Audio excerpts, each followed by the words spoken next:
Hi guys, welcome back to YouTube channel. और last lecture में हमने एरेस के बारे में पढ़ा था कि एरे के अंदर हम सर्च कैसे कर सकते हैं। ठीक है, तो आज हम पढ़ने वाले हैं कि एरे के अंदर इंसर्ट कैसे कर सकते हैं। तो मान लेते हैं, लेट सपोज हमारे पास एक एरे दे रखा है। ठीक है, तो मान लेते हैं ये हमारे पास एक एरे है 5 1 4 2 3। अब हमको क्या करना है, कोई भी हमने एक एलिमेंट लिया है, हमने की ले ली, की हमने क्या ली 6। अब हमको इस 6 को इसके अंदर इंसर्ट करना है। ठीक है, ओरिजिनल एरे हमारे पास ये था। अब हमको इसको इस की को, इस एलिमेंट को हमको इस एरे के अंदर इंसर्ट करना है। ठीक है, तो अब इसको मान लेते हैं हमको लास्ट में इंसर्ट करना है। ठीक है, तो इसमें क्या होता है, हमारे पास 3 केस होते हैं, 3 नहीं सॉरी 2 केस होते हैं। एक होता है हमारे पास इंसर्ट एट लास्ट, ठीक है, जिसमें हम लास्ट में जाके इंसर्ट करते हैं, और सेकंड नंबर पे होता है at any index, any index. ठीक है, तो ये 2 केस हमारे पास होते हैं। एनी इंडेक्स में लास्ट वाला भी कवर हो जाता है क्योंकि वो भी एक इंडेक्स ही है।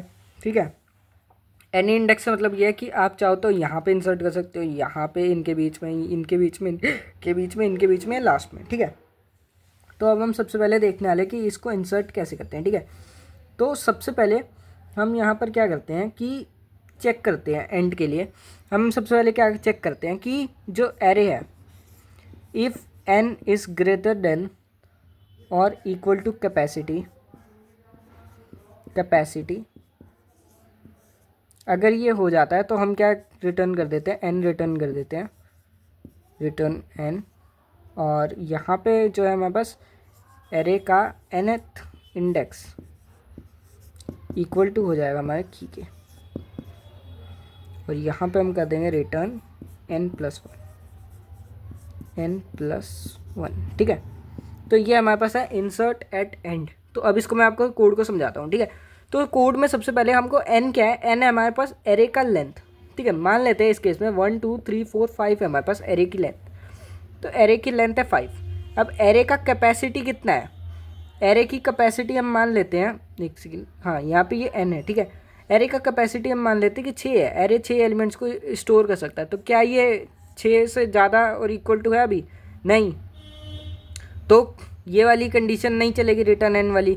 अब ये किस कंडीशन पे आएगा, अब ये डायरेक्ट इस वाली कंडीशन पे आएगा, क्योंकि ये वाली तो सेटिस्फाई नहीं हुई है, सेटिस्फाई होती तभी ये चलती। अब एरे का nth इंडेक्स इक्वल टू की, एरे का nth इंडेक्स, n क्या था हमारे पास, 5th था, तो 5th इंडेक्स पे क्या कर देगा, ये की को लगा देगा, तो 0 1 2 3 4 5।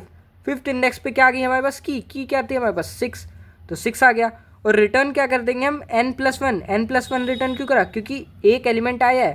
पहले हमारे पास साइज़ क्या था एरे का 5 है ना, तो अब इस साइज़ को हम बढ़ा देंगे, एक बढ़ा देंगे, तो अभी ये 5 हमारे पास जो साइज़ था अभी क्या हो जाएगा हमारे पास 6।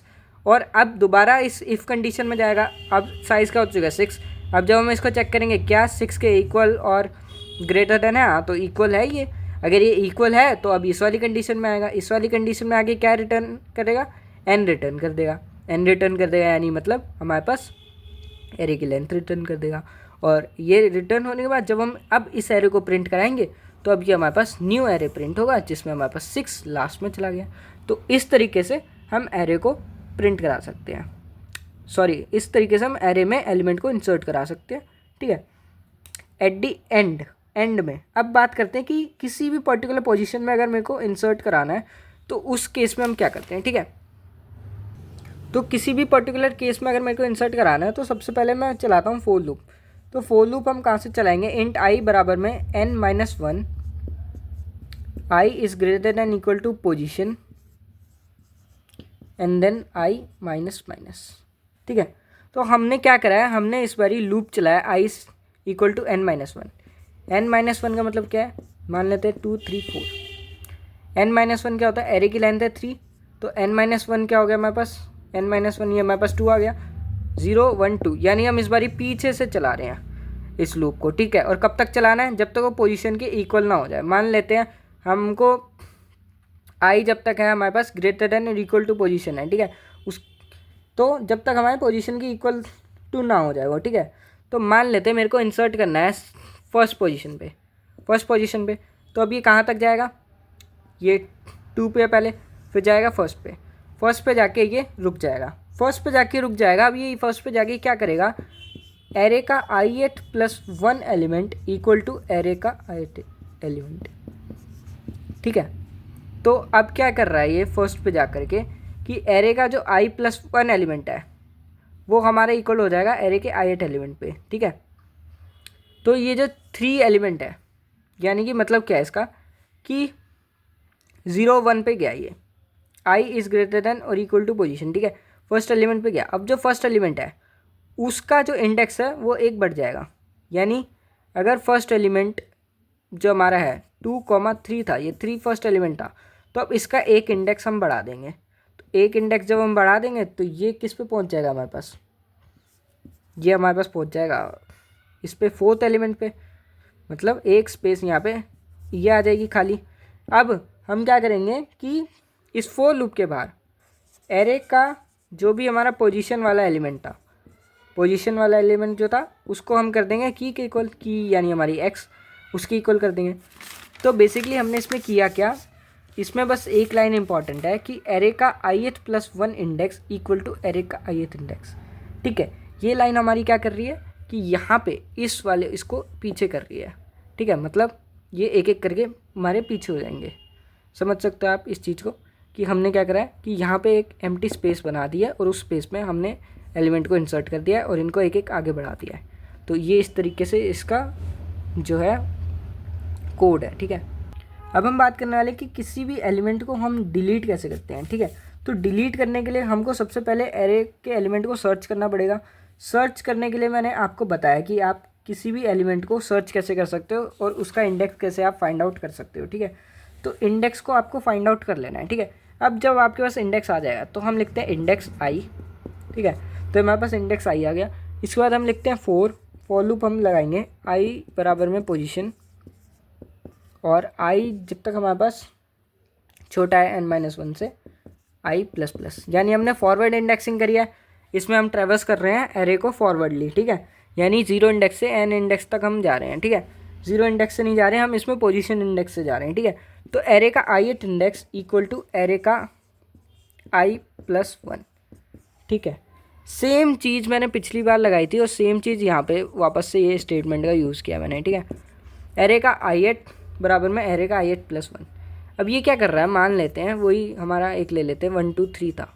अब इस एलिमेंट को मेरे को डिलीट करना है, तो अब इसके आगे जितने भी एलिमेंट्स हैं उन सबको क्या करेंगे, एक एक पीछे कर देंगे। जैसे कि इस एलिमेंट को यहाँ से हटा देंगे हम, मतलब 3 वाला जो एलिमेंट है जो सेकेंड इंडेक्स पे था अब वो फर्स्ट इंडेक्स पे आ जाएगा, और जो थर्ड इंडेक्स पे था वो सेकेंड इंडेक्स पे आ जाएगा, और ये एलिमेंट यहाँ से रिमूव हो जाएगा। और उसके बाद जो एरे का साइज़ है उसको हम एक डिक्रीज़ कर देंगे।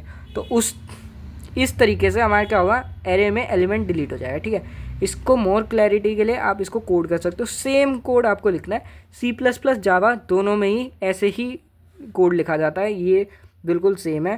फंक्शन बनाने में थोड़ा सा डिफरेंस तो होता है, बट फॉर लूप बिल्कुल ऐसे ही लिखा जाता है। ठीक है, फंक्शन बनाने में C++ जावा में थोड़ा सा डिफरेंस है, वो आप अपने हिसाब से देख सकते हैं। मैंने यहाँ पे सूडो कोड की तरह ये चीज़ें समझाई हुई हैं। ठीक है, अब हम बात करते हैं एरे लिस्ट की। एरे लिस्ट क्या होता है, ये कलेक्शन फ्रेमवर्क है, जावा के अंदर कलेक्शन फ्रेमवर्क है। तो ये DSA मैं जावा के अंदर पढ़ा रहा हूँ। ठीक है, तो जावा के अंदर एरे लिस्ट का एक कलेक्शन फ्रेमवर्क के अंदर आता है एरे लिस्ट। अब इसको कैसे करते हैं, इंपोर्ट करना होता है आपको। सबसे पहले इंपोर्ट आप लिखोगे java.util.collections। ठीक है, आप इसको लिखोगे। इसका जो भी आपका कोड है नेक्स्ट लेक्चर में मैं आपको लैपटॉप पे दिखा दूंगा कि आपको कैसे कोड करना है। ठीक है, इसके बाद इंपोर्ट java.util.star। ठीक है, इस तरीके से आप इसको कर लोगे। ठीक है, इसके बाद हम क्या करते हैं, क्लास बनाते हैं एरे लिस्ट की। लिखेंगे हम यहाँ पे एरे लिस्ट, और ये हमारी एक क्लास बन चुकी है। ठीक है, अब इस क्लास के अंदर हम लिखते हैं एरे लिस्ट का कोड। ठीक है, तो एरे लिस्ट सबसे पहले हम पब्लिक स्टैटिक वॉइड मेन लिखेंगे।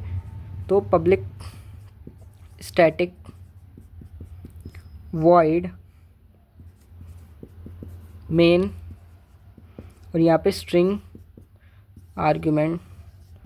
ठीक है, ये करके हमारा ये मेन फंक्शन बन चुका है। अब एरे लिस्ट का मेन फंक्शन, एरे लिस्ट की क्लास के अंदर हमने मेन फंक्शन बना दिया। ठीक है, अब इसके अंदर एरे लिस्ट क्या होती है और कैसे उसका यूज़ किया जाता है। तो सबसे पहले एरे लिस्ट बनाने के लिए आपको लिखना है सबसे पहले एरे लिस्ट एरे लिस्ट, ठीक है। इसके बाद आपको ये ब्रैकेट लगाना है। अब उसका डेटा टाइप डिक्लेयर करना है, जैसे इंटीजर, तो इंटीजर लिखेंगे हम, ठीक है। इसके बाद हमको लिस्ट का नाम दे देना है। लिस्ट का नाम मैंने लिस्ट दे दिया, इक्वल टू अब यहाँ पे न्यू, ठीक है, न्यू, और हम क्या लिखेंगे, एरे लिस्ट। वापस से हम उसी एरे लिस्ट वही टर्म लिखेंगे, और उसके बाद वापस से हम डेटा टाइप को लिखेंगे इंटीजर, ठीक है, इंटीजर, ठीक है। और इसके बाद हम ब्रैकेट लगाएंगे, इसको ऐसे क्लोज। ये होता है सिंटेक्स एरे लिस्ट बनाने के लिए, ठीक है। तो this is the basic syntax to create an array list, ठीक है। तो इस तरीके से एरे लिस्ट बन जाती है। अब एरे लिस्ट में क्या है, हम एलिमेंट्स को डायरेक्टली ऐड कर सकते हैं।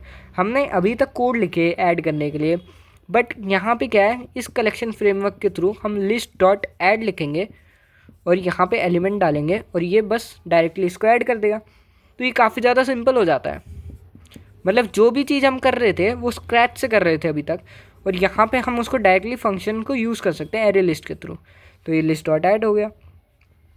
अब चाहो तो आप किसी एलिमेंट को, आपको किसी पर्टिकुलर पोजीशन पे ऐड करना है तो आप उसको कॉमा लगा के कर सकते हो, जैसे 1,3।